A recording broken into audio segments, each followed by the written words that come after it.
E aí, galerinha, aqui professor Jair, Praxis Química, esse canal aqui que nós exercitamos nosso cérebro com vários exercícios, meus queridinhos. Hoje nós vamos resolver a prova paulista de 2024. Vamos começar o segundo bimestre, tá? Das provas do ensino médio. Logicamente voltada à química, né? Então nós vamos começar com o primeiro ano, mas essa prova aqui do primeiro ano, ela está voltada, meus queridos, à parte de termoquímica e a gases de efeito estufa também, né? Então nós temos a parte de entalpia e tudo mais. E começaremos aqui com a questão de número 37, que é onde começa as questões de química da prova. E ele já fala aqui, ó, atenção que tem mais de uma resposta correta. Então a gente vai ter que identificar. Então vamos para a questão. Vou aumentar aqui um pouco. Ela diz o seguinte: as equações termoquímicas são essenciais em nossas atividades diárias, como cozinhar, secar roupas. Elas descrevem processos que envolvem trocas de energia, como reações exotérmicas para cozinhar alimentos e reações endotérmicas para a secagem de roupas em um varal. Compreender essas equações nos ajuda a melhorar a eficiência e a sustentabilidade de nossas ações cotidianas. Perdão. A seguir, temos exemplos de equações termoquímicas. Aí, equações termoquímicas, meus queridos, é uma equação química que ela também nos dá a variação de energia envolvida na reação, a entalpia, né? Nós temos aqui essa primeira reação de metano na presença de oxigênio. Quando eu queimo o gás metano, libera gás carbônico e água, e liberando uma quantidade de energia de 891 kJ por mol. Esse sinal de menos aqui, ele indica que a energia térmica ela foi liberada para o ambiente. Tá? Ele perdeu energia, ele liberou energia quando foi queimado. Agora, quando eu tenho um sinal positivo, quer dizer que eu preciso de energia para que a reação química aconteça. Por exemplo, aqui na equação número 2, eu tenho carbonato de cálcio, que ao absorver energia, ele se transforma em óxido de cálcio. A molécula se quebra, se transformando em óxido de cálcio e gás carbônico. Eu preciso de mais 1.207 kJ por mol. Então, quando o sinal é negativo, a variação de entropia aqui indica uma reação exotérmica, liberou energia térmica para o ambiente. E quando é positivo, ele precisou absorver energia.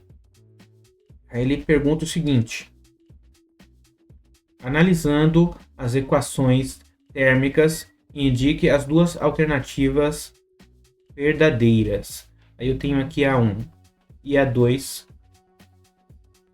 Na alternativa A, são exemplos de reações exotérmicas. Como eu falei, reação exotérmica, a variação precisa ter o sinal que? Negativo. Na 1 é exotérmica, na segunda é positivo, então é endotérmica, então é falso. A alternativa B, 3 e 4 são exemplos de reações endotérmicas. 3 e 4, olha, a primeira é exo, a terceira, e a 4 ela é endotérmica, então também é falso. A C, 2 e 4 são exemplos de reações endotérmicas. 2 e 4, não vamos ver. A 2 é endotérmica, aqui ó, variação de entalpia, triângulozinho de variação, né, do Hzinho de entalpia é igual a mais 1207, então ela é endotérmica, e a 4 também é endotérmica. Tem um ácido sulfúrico absorvendo energia e se transformando em SO2, oxigênio e água, né? 2 mols de água. Então, para isso, eu preciso de mais 451,4 kJ por mol. Então, eu tenho aqui alternativa, no caso, AC como verdadeira. AD, vamos ver, ó, 3, 4 e 5. São exemplos de reações endotérmicas. 3 não é exotérmica, já desmente. E a 5 também é exotérmica, já desmente. E aí, 1, 3 e 5 são exemplos de reações exotérmicas. Olha, a 5 é menos 241. A 3 também, menos 1366,1. E a 1 também. Então, eu tenho aqui as duas alternativas corretas, a C e a E. Então, vamos marcar aqui.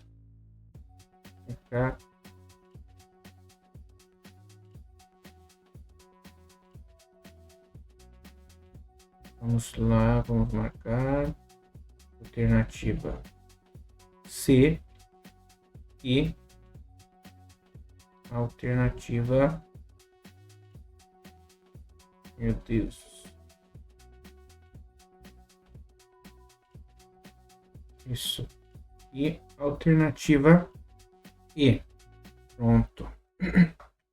Vamos para a próxima.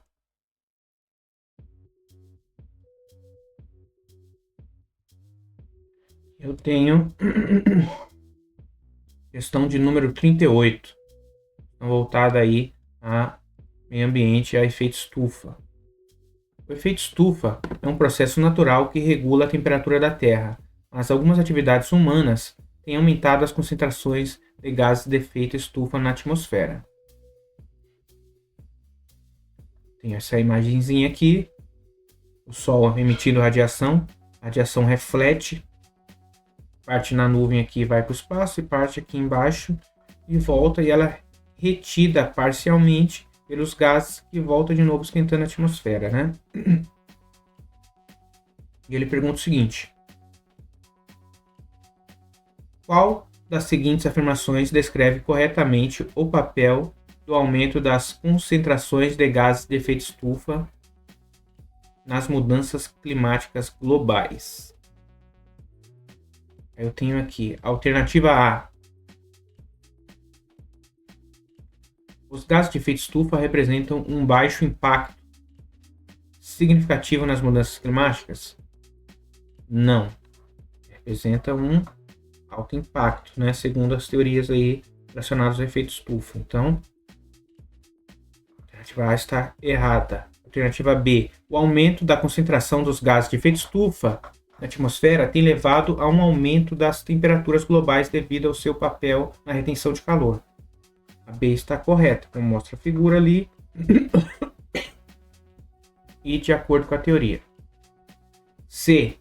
O desmatamento é a principal causa das mudanças climáticas. Os gases de efeito estufa deixam de apresentar influência significativa? Agora, as queimadas, essa é falsa, né? Mas vale a pena tentar entender ela. É o seguinte: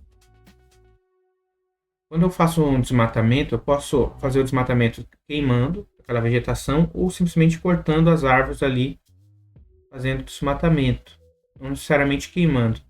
Mas quando eu faço isso, se eu não queimo, se eu só corto, eu não emito gases de efeito estufa, mas essa vegetação não vai absorver mais o CO2 da atmosfera. Então eu deixo de absorver. É nesse sentido o impacto do desmatamento, né? E ele o desmatamento é a principal causa das mudanças climáticas e deixam de apresentar influência? Não, tem influência significativa sim, né? Então vamos para D. As mudanças climáticas são causadas principalmente pela atividade vulcânica, sem estabelecer relação com os gases de efeito estufa. Também é falsa, porque a atividade vulcânica ela é significativa sim, mas emite gases de efeito estufa. No caso aqui ele fala que não emite, né? Mas não, é o contrário. E a alternativa E, as atividades humanas relacionadas à queima de combustíveis fósseis, desmatamento, agricultura intensiva, a produção industrial, estão desvinculadas às mudanças climáticas. Não, na realidade, ela está, vamos dizer assim, ligada fundamentalmente, né? Queima de combustível fóssil, meus queridos, efeito estufa, estão ligadas. Então não tenho o que falar. Aqui é a alternativa B. Vamos lá marcar a alternativa B.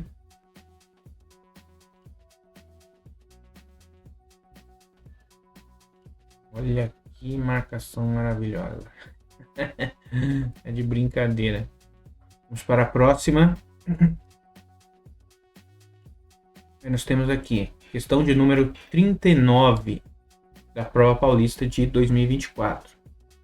O caso aqui é o primeira série do segundo bimestre. A fotossíntese é o processo em que plantas, algas e algumas bactérias usam a luz solar para converter dióxido de carbono e água em glicose, liberando oxigênio como subproduto. É essencial para a produção de alimentos e oxigênio na Terra. Sabemos que a reação química da fotossíntese é representada por... Eu tenho aqui 6 mols de CO2 mais 6 mols de água mais a luz e a clorofila presente lá nas folhas, que é aquele pigmento verde, né?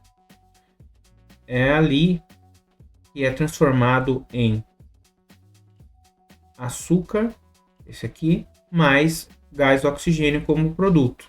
Então eu preciso da clorofila e preciso da luz aqui, da energia.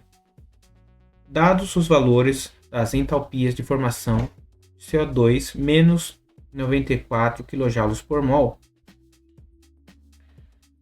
de H2O menos 58 kJ por mol, de glicose C6H12O6 menos 242 kJ por mol e O2. Quando eu tenho uma substância simples, no caso aqui o O2, sempre a entalpia de formação dele vai ser 0, tá? Então, 0 kJ por mol. Pode-se concluir que o valor da variação de entalpia e seu respectivo processo são... Sempre que eu tenho variação de alguma coisa, tem aqui variação, esse triângulozinho aqui, esse delta, né? Variação de entalpia. Variação sempre estado final menos inicial. E quando eu tenho uma equação química, o estado final é o quê? É justamente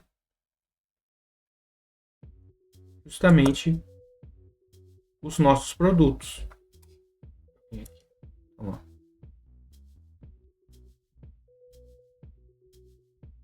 Aqui eu tenho o estado final, que é os produtos. E aqui eu tenho os reagentes.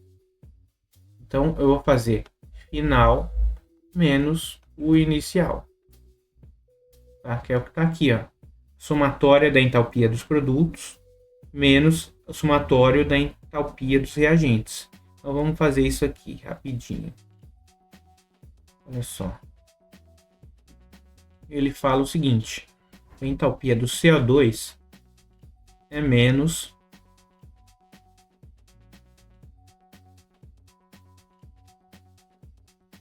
vou colocar aqui menos 94. E 4 horrível.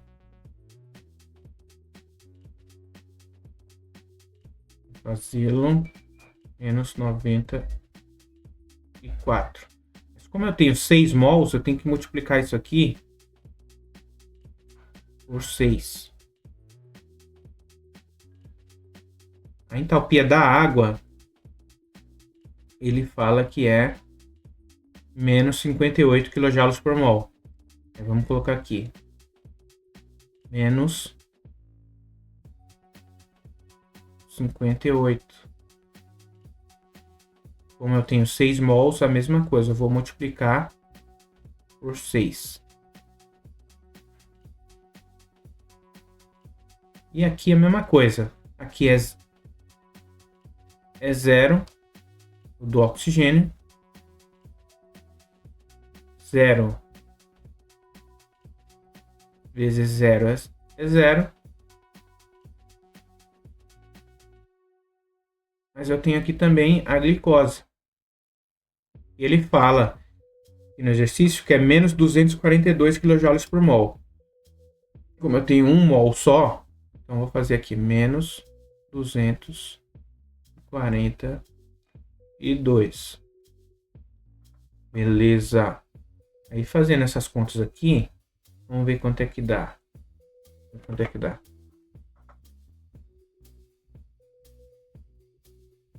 Que vai dar 6 vezes menos 94. Vai dar menos 564. Então vamos fazer aqui de outra cor. Vamos fazer de azul. Aí. Menos 564. Aí aqui, vamos fazer 6 vezes menos 58. Que vai dar menos 348. Aí com mais e menos regra de sinal, dá menos aqui, então vai dar menos 564 menos 348. Aqui vai dar menos 242 e o oxigênio 6 vezes 0 é 0 mesmo. Então vamos simplificar aqui embaixo.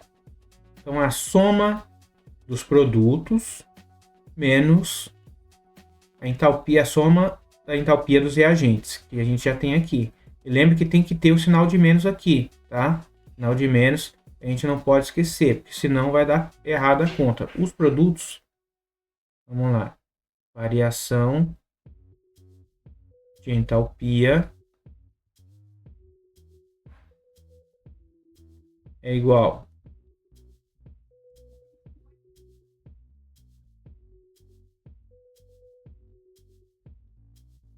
computador, vamos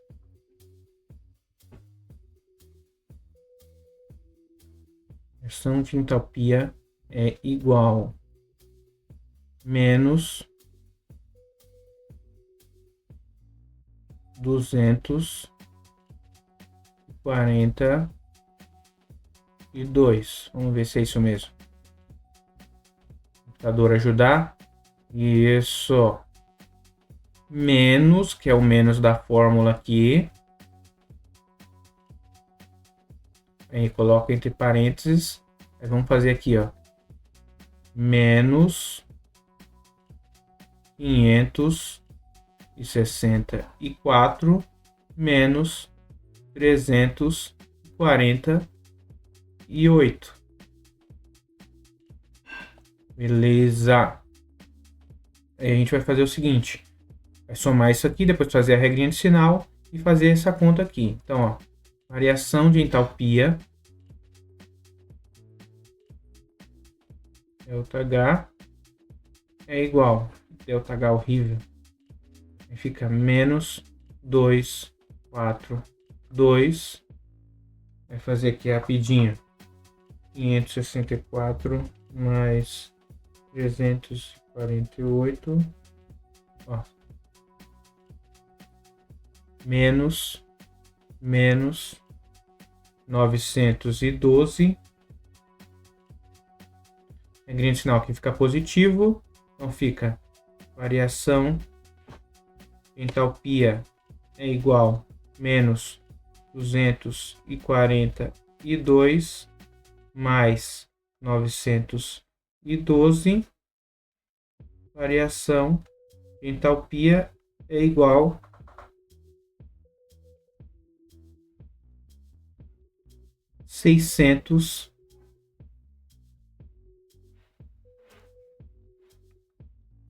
270 kJ por mol. Certo, vamos ver agora as alternativas. Um sinal positivo, tá? É mais 670. Então, a alternativa que a gente tem aqui é a alternativa D, mais 670 kJ por mol, e o processo é endotérmico. Então, aqui, nossa alternativa é a alternativa D. Tá vendo que a regrinha de sinal é importante? Porque eu tenho aqui os mesmos 670, só que com sinal negativo. Se eu não faço a regra de sinal ali, ou se eu faço da forma incorreta, ele me dá um valor totalmente errado. Então tem que prestar atenção, tá? Colocar entre parênteses, de fazer as regrinhas de sinais. Essa é a atenção que a gente tem que ter, tá? Então vamos para a próxima, que é a questão de número 39. Certo? Essa acho que era a única que tinha mais um pouquinho de cálculo e tal, e o computador não está ajudando, mas a gente vai devagarzinho e a gente consegue. Questão de número 40 da prova paulista. A substituição da gasolina pelo etanol está ganhando popularidade devido à busca por fontes de energia mais sustentáveis. O etanol, derivado de culturas como a cana-de-açúcar e o milho, é considerado mais ecológico por produzir menos emissões de carbono e ser uma fonte renovável de energia, embora existam desafios logísticos e econômicos. Seu uso contínuo a ser exibido para produzir dependência e os impactos ambientais dos combustíveis fósseis. Considere a equação de combustão do etanol representada a seguir. Aí eu tenho a equaçãozinha aqui do etanol.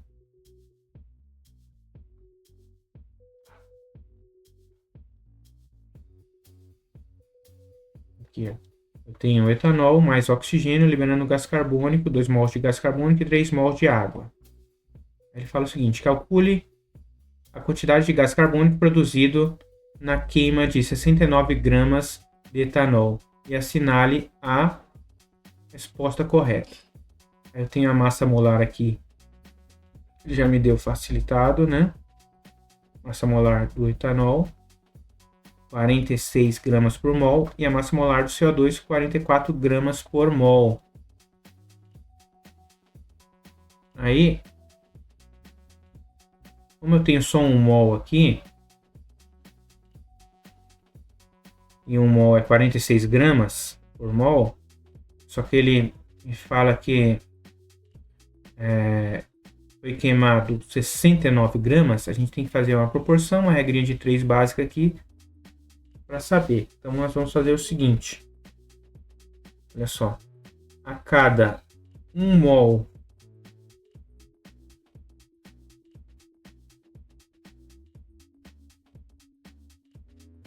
é produzido de etanol, é produzido 69 gramas, não é isso? Não, 46, mas só que eu tenho 69.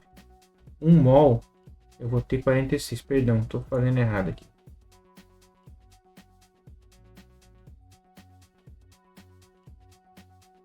Então, a cada 1 mol,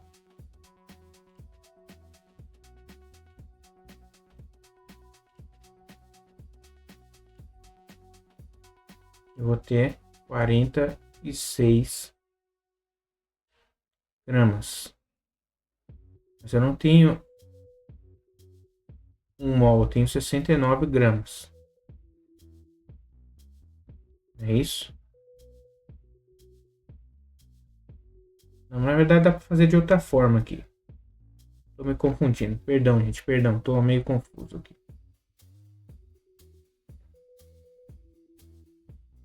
É pra gente usar só as gramas. Tá? A cada 46 gramas de etanol, eu consigo produzir 2 mols de CO2. 2 mols de CO2, cada mol é 64 gramas. Aí 44 vezes 2, 88. Então eu tenho 88 48 gramas de CO2. Mas eu não tenho 46, eu tenho 69 gramas de etanol. Aí, quantos gramas de CO2 é produzido? Isso aqui é uma regra de 3 simples, né? Não precisava nem relacionar mol nem nada, é só grama com grama e tá tudo certo. Eu faço 69 vezes 88, né? 69 vezes 88 dividido por 46. 69 vezes 88 vai dar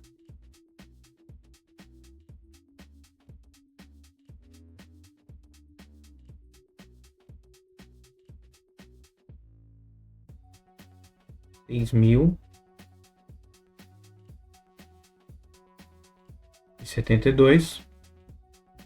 É que está multiplicando.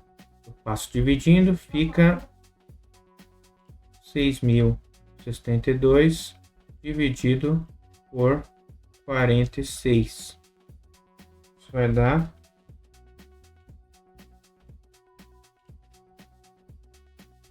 100.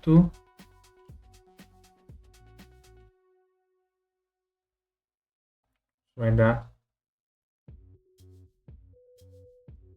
132 gramas. Que é o que? A alternativa C. Vendo? É uma forma bem simples de fazer e eu complicando tudo. Acontece, né, gente? É nervosismo. Então, nós temos a resposta da alternativa C. Agora a questão de número 40. Do Enem de 2009. Você viu que nem todas as questões são de vestibulares, de Enem, essas coisas, mas algumas são, né? Então vamos fazer o seguinte. A atmosfera terrestre é composta pelos gases nitrogênio, oxigênio, que somam cerca de 99%, e por gases traços. Entre eles o gás carbônico, vapor de água, metano, ozônio, óxido nitroso, que compõem o restante 1% do ar que respiramos.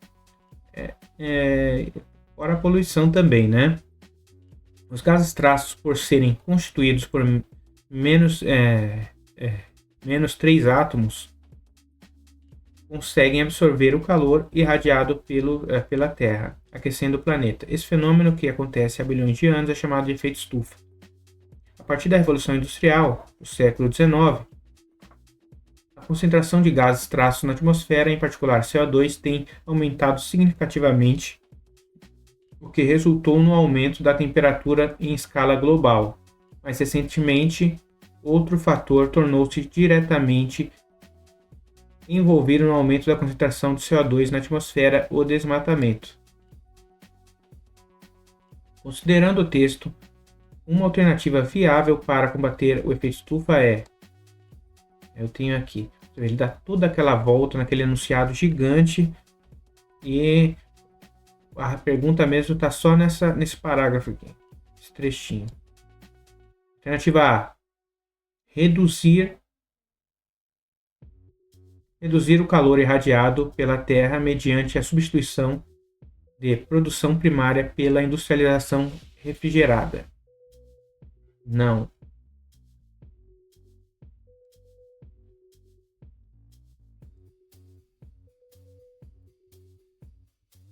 Promover a queima de biomassa vegetal responsável pelo aumento do efeito estufa devido à produção de CH4. Promover queima de biomassa? Também não.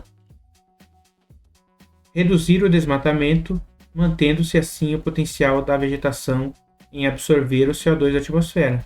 Foi o que eu falei naquela outra questão. Você faz o desmatamento, essa vegetação não vai fazer a absorção do CO2. Então, se você mantém essa vegetação, ela vai absorver e vai diminuir a quantidade de CO2 na atmosfera. Alternativa C. Vamos ver as outras. Aumentar a concentração atmosférica de água, molécula capaz de absorver grande quantidade de calor. Também não. Se eu aumento o vapor d'água, o vapor d'água também é um gás de efeito estufa, mas se eu quero diminuir o fenômeno, eu tenho que diminuir, né? E a alternativa E: remover moléculas orgânicas polares da atmosfera. diminuindo a capacidade delas de reter calor. Também não.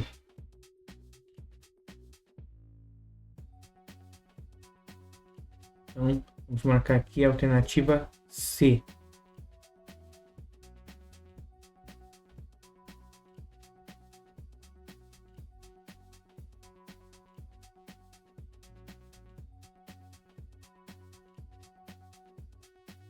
Isso. Alternativa C. Agora vamos para a questão de número 42. Questão de número 42.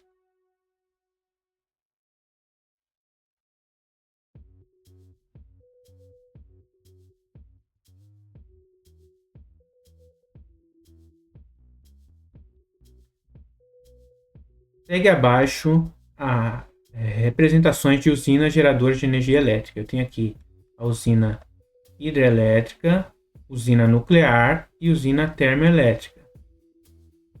Aí ele fala o seguinte: considerando as fontes de geração de energia elétrica para o funcionamento das usinas acima e os aspectos que impactam a sociedade e meio ambiente, é correto afirmar. Eu tenho hidrelétrica, nuclear e termoelétrica. Aí eu tenho aqui alternativa A. Vamos computador. Alternativa A. Usinas hidrelétricas são movidas a partir de fontes não renováveis. Não, a usina hidrelétrica é movida através de fonte renovável. Elétrica através da água, né? O ciclo da água se renova, então está errada. Aí eu tenho usinas nucleares não interferem nos ecossistemas aquáticos. Usinas nucleares não interferem nos ecossistemas aquáticos. Olha, a usina nuclear, meus queridos, ela tem que ser colocada próximo a onde tem fontes de água. Caso ocorra um acidente, interfere sim. Caso não ocorra, não acontece nada, mas o problema é com os acidentes de usinas nucleares. E elas têm que ser colocadas próximo a fontes de água, tá? Alternativa C. Usinas termoelétricas emitem gases de efeito estufa. Sim. Você está queimando combustível, então emite gás de efeito estufa. D. Usinas nucleares emitem o gás de dióxido de carbono devido à combustão. Usinas nucleares emitem gás de dióxido de carbono devido à combustão. Não. Usina nuclear, a radiação esquenta a água, causa vapor, a água evapora tal, e gira uma turbina, mas não emite gás de efeito estufa. Só vapor d'água, né? Alternativa E. Usinas termoelétricas fazem uso somente de fontes renováveis. Não, faz de combustíveis fósseis também, principalmente carvão mineral, né? Então aí a alternativa C, tá? 42 é a alternativa C. Vou marcar aqui. Alternativa C. Vamos agora para a questão de número 43. Questão de número 43, também de termoquímica. Há uma variação da eficiência energética entre os combustíveis que está relacionada à quantidade de energia liberada durante a combustão de cada um. A tabela abaixo representa alguns combustíveis e seus respectivos valores de energia liberada em suas combustões completas. Eu tenho aqui a tabela com alguns combustíveis. Temos aqui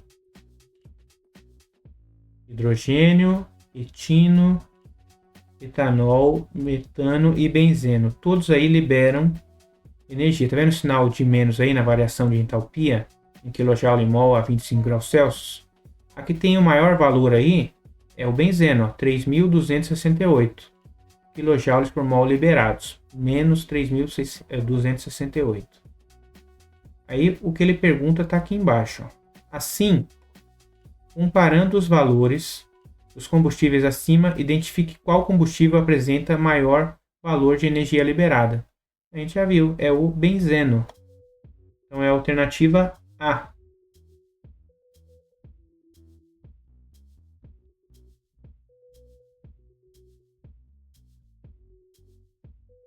Aqui, vamos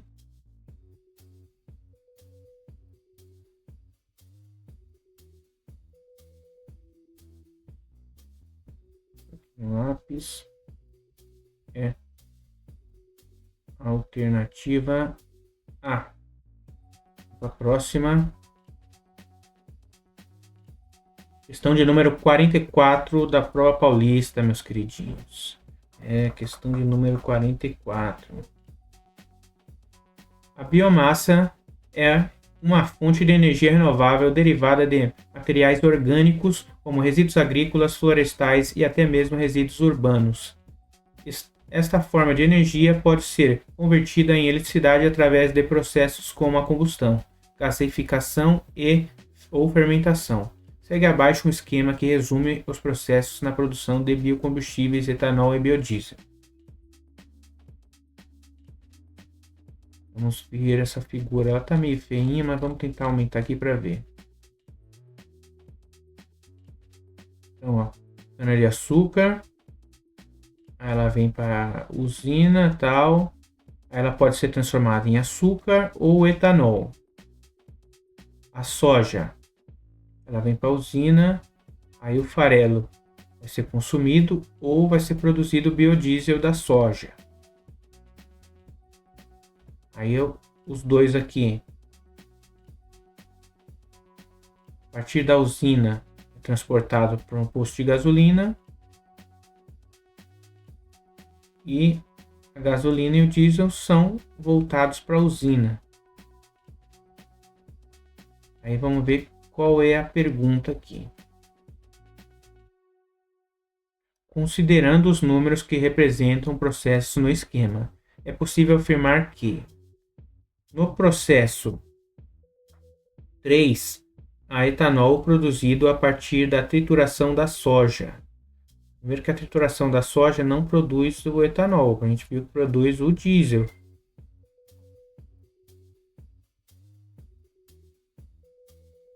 Processo 3 é esse aqui, ó. 1, 2, esse aqui é o 3. Então vai produzir o que? O biodiesel. A cana de açúcar vai produzir o etanol, então já é falso. Vamos ver aqui. No processo 2, a cana-de-açúcar é esmagada e o caldo é fermentado para que haja produção de etanol. Vamos ver o processo 2.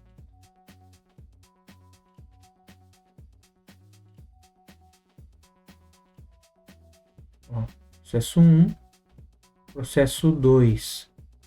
Sim, correto, ele está aqui no processo. Para fazer a moagem da cana, tal, e ela pode ser feita o etanol e ido para a distribuidora, que é a distribuidora, aqui é onde é produzido. Ou ser fermentado e formado o açúcar também. Pode ser formado o açúcar ou o etanol, né? Então tá correto, a B tá correto. Vamos ver. Deixa eu ver a C.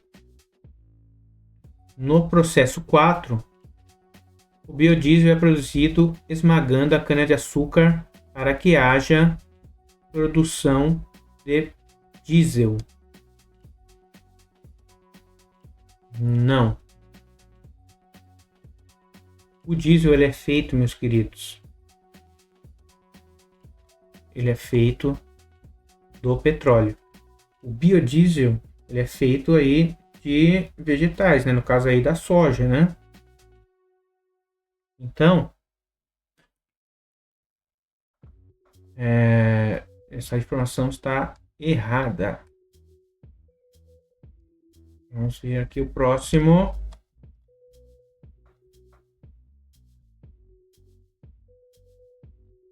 No processo 5, a mistura de biodiesel com gasolina sendo armazenada em tanques.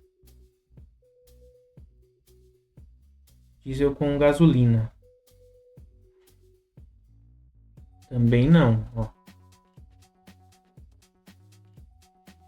E vai ser armazenado em tanques o biodiesel com o diesel, a gasolina com o etanol, porque no Brasil a gasolina ela tem uma porcentagem de etanol, tá? Então é o seguinte, aqui na distribuidora vai ser diesel com biodiesel e gasolina com etanol, não vai ser gasolina com diesel, isso aí não existe, tá? Quer dizer, não existe normalmente, os postos aí com gasolina adulterada é outra história, né? Mas aí, vamos ver. Nem compensa fazer isso. Agora, no processo 6, armazenamento em tanques de etanol puro ou misturado a gasolina.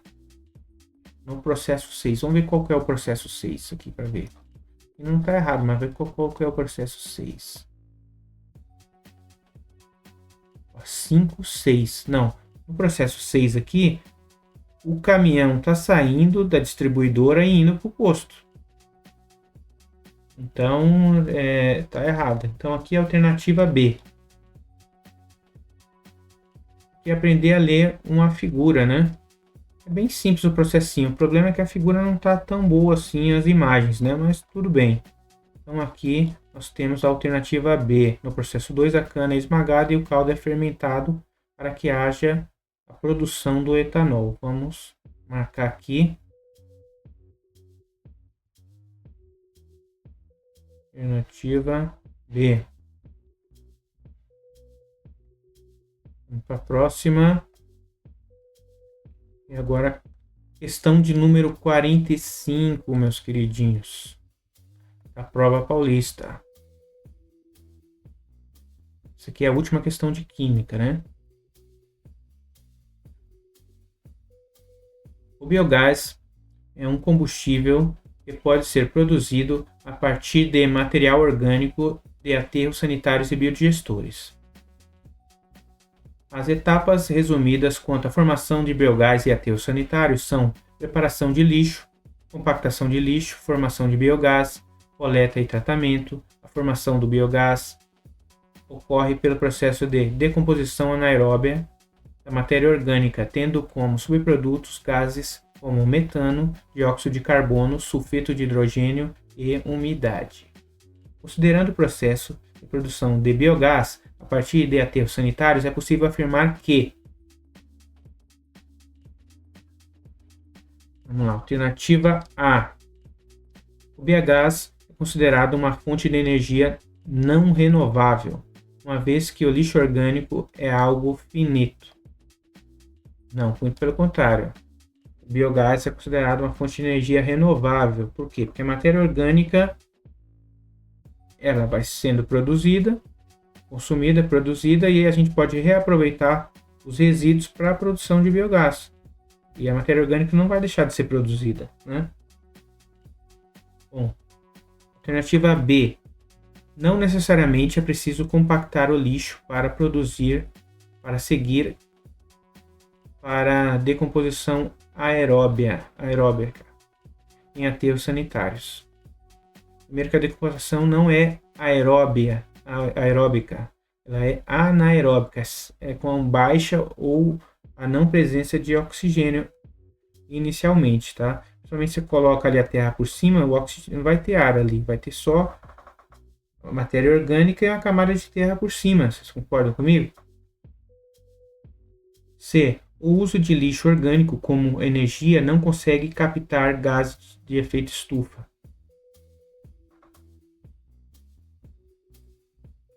Então, o uso de lixo orgânico como energia não consegue captar gases de efeito estufa. Bom, o uso de lixo orgânico ele vai retirar alguns gases prejudiciais de efeito estufa.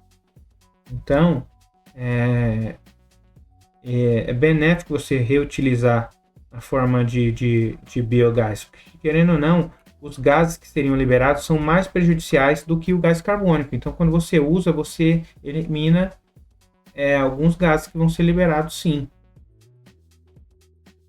Agora, alternativa D. Os aterros sanitários não precisam de preparação para seguir a decomposição aeróbica. Olha, os aterros sanitários precisam de preparação, sim. Você tem que colocar tubulação, captação de gás. Não adianta você só jogar terra por cima se você não tem um sistema para captar esse gás para você poder reutilizar. O aterro sanitário tem, sim, esses tipos de sistema. Alternativa E, ou deveriam ter, né? Alternativa E, na decomposição anaeróbica, a ausência de oxigênio para que haja a formação de subprodutos. Perfeito. Alternativa E está correta. Anaeróbia sem a presença de oxigênio. Então, alternativa E está correta. Meus queridinhos, essa prova foi complicada, mas conseguimos aí chegar ao final da nossa jornadinha. Isso. Corrigimos aí essa prova. Essa aqui foi a prova do segundo bimestre do primeiro ano do ensino médio. Agradeço aí todo mundo. Só não esqueçam aí de dar um like. E até a próxima jornada de exercícios no nosso canal Praxis Química, beleza? Falou, galera. Obrigado.